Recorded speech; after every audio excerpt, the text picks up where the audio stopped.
Welcome back. Now, if you have access to GPTs through your ChatGPT Plus account, you can also create and program your own GPTs for your own specific use case for ChatGPT. To do that, you can go to your GPTs area where it says Explore GPTs. You can then click this button that says Create a GPT. You will then go through a process with a GPT Builder wizard.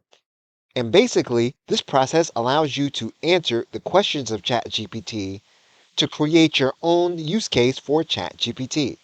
You will then have your own specific use cases for ChatGPT to use it in specific ways.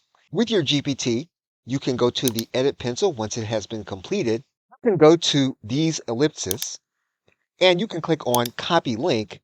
You can then make the link to your GPT available to other individuals that may want to use it, or you can make it available for a specific business use case.